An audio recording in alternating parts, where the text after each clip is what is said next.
आप देख रहे हैं इंडिया न्यूज 13। चलिए देखते हैं उत्तर प्रदेश की फटाफट बड़ी खबरों को।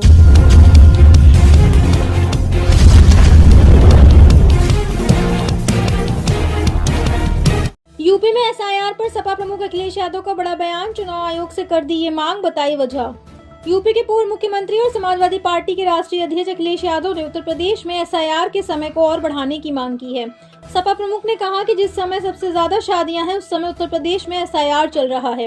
एसआईआर से हमें कोई ऐतराज नहीं है, लेकिन इसकी डेडलाइन बढ़ाई जानी चाहिए। अखिलेश यादव ने कहा कि सभी विपक्षी दलों का मिलकर यही प्रयास है कि मतदाता सूची अच्छी बने। भाजपा वो खेल खेलना चाहती है जो खेल बिहार में देखने को मिला। आरजेडी तमाम वो सीटें हार गई जहाँ सबसे ज्यादा वोट एसआईआर में कटे थे। शहर में 4 मीटर से कम चौड़ी सड़क पर भी मिलेगी भवन बनाने की अनुमति। राज्य सरकार ने लगभग 4.5 माह पहले लागू की गई उत्तर प्रदेश विकास प्राधिकरण भवन निर्माण एवं विकास उपविधियों में कुछ संशोधन किए हैं। संशोधन के तहत अब निर्मित क्षेत्र में 4 मीटर से भी कम चौड़ी सड़क होने पर यदि भूखंड के आगे सड़क के मध्य से 2 मीटर की दूरी है तो भवन निर्माण की अनुमति दी जा सकेगी। धुंध के साथ सुबह की शुरुआत, कैसा रहेगा यूपी में आज का मौसम, देखिए लेटेस्ट अपडेट।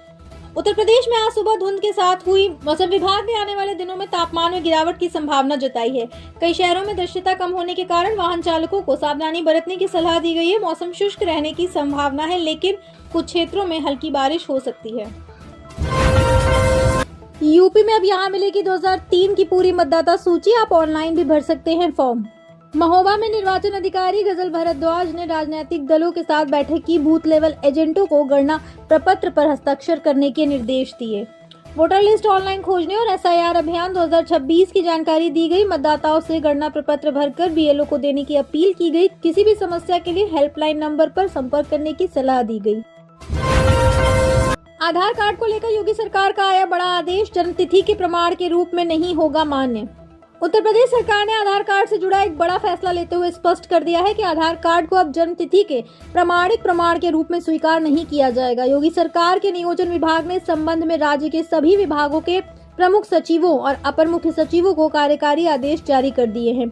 यह कदम भारतीय विशिष्ट पहचान प्राधिकरण की ओर से 31 अक्टूबर को जारी किए गए उस पत्र के आधार पर उठाया गया है जिसमें कहा गया था कि आधार में दर्ज जन्म तिथि अनुमानित होती है और इसे प्रमाणिक दस्तावेज के रूप में मान्य नहीं किया जा सकता। नहीं किया ई-केवाईसी तो मिलना बंद होगा राशन, कहीं देर न हो जाए, जल्द पूरा करे प्रोसेस। भारत सरकार द्वारा लागू राष्ट्रीय खाद्य सुरक्षा अधिनियम के तहत करोड़ों लोगों को कम कीमत या मुफ्त में राशन उपलब्ध कराया जाता है। इस योजना का लाभ उन्हीं परिवारों तक पहुंचे जो वास्तव में इसके हकदार हैं। इसे सुनिश्चित करने के लिए सरकार ने अब राशन कार्ड धारकों के लिए ई-केवाईसी अनिवार्य कर दी है। राशन कार्ड न सिर्फ खाद्य सुरक्षा का दस्तावेज है बल्कि पहचान प्रमाण के रूप में भी काम आता है। बिल हो जाएगा कम, आप भी घर में ही बना सकेंगे बिजली। आईआईटी कानपुर ने बता दिया नया तरीका। आईआईटी कानपुर के वैज्ञानिकों द्वारा तैयार किए गए विंड टरबाइन के आधुनिक मॉडल से जो हवा के हल्के झोंके 3.5 मीटर पर सेकेंड की रफ्तार पर बिजली बना सकता है। मॉडल का आकार छोटा होने से इसे छोटे घरों, औद्योगिक भवनों व सरकारी कार्यालयों की छतों पर भी लगाया जा सकेगा। इस उधर धुरी वाली विंड टरबाइन से वायु ऊर्जा का उपयोग आसान होगा व प्रदूषण मुक्त बिजली मिलेगी। नोएडा एयरपोर्ट के उद्घाटन की तारीख का जल्द होगा ऐलान। सीएम योगी ने फीता काट कर किया मेदांता अस्पताल का शुभारंभ। मुख्यमंत्री योगी आदित्यनाथ ने नोएडा इंटरनेशनल एयरपोर्ट के निर्माण कार्यों का निरीक्षण किया। अधिकारियों और नेताओं ने उनका स्वागत किया। यह 1 महीने में उनका दूसरा दौरा था। नागर विमानन सुरक्षा ब्यूरो ने सुरक्षा जांच पूरी कर ली है और रिपोर्ट डीजीसीए को भेजी जाएगी। डीजीसीए से लाइसेंस मिलते ही उद्घाटन की तिथि तय होगी। इसके बाद मुख्यमंत्री सेक्टर 50 में मेदांता अस्पताल का उद्घाटन करेंगे। यूपी में साइबर फ्रॉड पर सख्ती, प्रदेश में 91,000 खातों को कराया गया फ्रीज। गोरखपुर में ऑनलाइन गेमिंग और साइबर अपराध के चलते कई खाते फ्रीज हो गए हैं। पुलिस ने प्रदेश भर में 91,000 से अधिक खाते फ्रीज किए हैं, जिनमें गोरखपुर के 3,838 खाते शामिल हैं। साइबर सेल लोगों को जागरूक करने और संदिग्ध लिंक से बचने की सलाह दे रही है। म्यूल अकाउंट के जरिए भी धोखाधड़ी हो रही है, जिसकी जाँच जारी है।